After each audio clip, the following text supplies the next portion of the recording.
ઘણા બધા પેરેન્ટ્સના એક ક્વેશ્ચન હોય છે કે ખુલેલી દવા કેટલો ટાઈમ આપણે રાખી શકાય. અલગ અલગ દવા અલગ અલગ ટાઈમ સુધી યુઝ્યુઅલી આપણે રાખી શકતા હોય છે. પહેલું એન્ટીબાયોટિક્સ. એન્ટીબાયોટિક્સ યુઝ્યુઅલી આપણે 7 થી 10 દિવસની અંદર ડિસ્કાર્ડ કરી નાખવાની, જ્યારે આપણે એને ડાયલ્યુટ કરી નાખી એ પછી.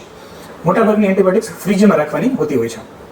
એનાલ્જેસિક્સ એટલે કે તાવની દવાઓ, જેમ કે પેરાસ્ટેમોલ, આઇબ્યુપ્રોફેન વાળી દવા અથવા તો મેફેનોલિક એસિડ વાળી દવા, એ યુઝ્યુઅલી 6 મહિના સુધી આપણે રાખી શકતા હોય ખુલ્યા બાદ.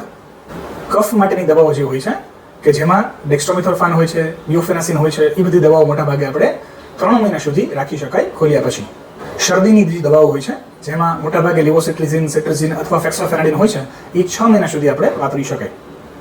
જે મલ્ટીવિટામિન દવા છે, જેમ કે વિટામિન ડી છે, આયરન છે, મલ્ટીવિટામિનની ગમે તે સિરપ છે, એ મોટાભાગે 1 જ મહિનાની અંદર આપણે ડિસ્કાર્ડ કરી નાખવાની. ઘણી બધી મધર્સને એવી ટેવ હોય છે કે એકવાર વિટામિનની દવા લઈ જતા હોય પણ એ ઓલમોસ્ટ 4-6 મહિના સુધી સેમ ને સેમ દવા ચાલુ રહેતી હોય છે. પણ જેમની લાંબી દવા રહેતી હોય છે તો એની વિટામિનની જે પોટેન્સી હોય છે એ બધી ઘટી જતી હોય છે. એટલે 1 જ મહિનો મોટાભાગે દવા આપવી અને સાચવવી. જે પેટની સિરપ્સ હોય છે, જે ગેસ્ટ્રો ઇન્ટેસ્ટિનલ પ્રોબ્લેમ્સ એટલે તો પેટ માટે એસિડિટી છે, રિફ્લક્સ છે, એના માટે જે આપણે વાપરતા હોય એ બી મોટાભાગે 1 જ મહિનાની અંદર આપણે ખુલેલી હોય તો ડિસ્કાર્ડ કરી દેવી. ઇન જનરલ મોટાભાગની એન્ટીબાયોટિક્સ ડાયલ્યુટ કર્યા બાદ આપણે ફ્રીજમાં રાખતા હોય છે. બાકી બધી જે સિરપ્સ હોય છે એ આપણે કુલ ડ્રાય પ્લેસમાં રાખતા હોય છે. એટલે ડાયરેક્ટ સનલાઇટ અથવા તો ગરમ જગ્યાએ રાખવાનું નહીં.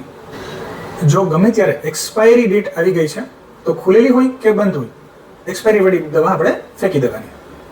અને બીજું એ કે અગર દવા બગડી જતી હોય, એમાંથી સ્મેલ આવતી હોય અથવા એમાં અલગ અલગ સેપરેટ લેયર્સ આપણે દેખાવા માંડતા હોય તો પણ દવા આપણે ડિસ્કાર્ડ કરી દેવી જોઈએ.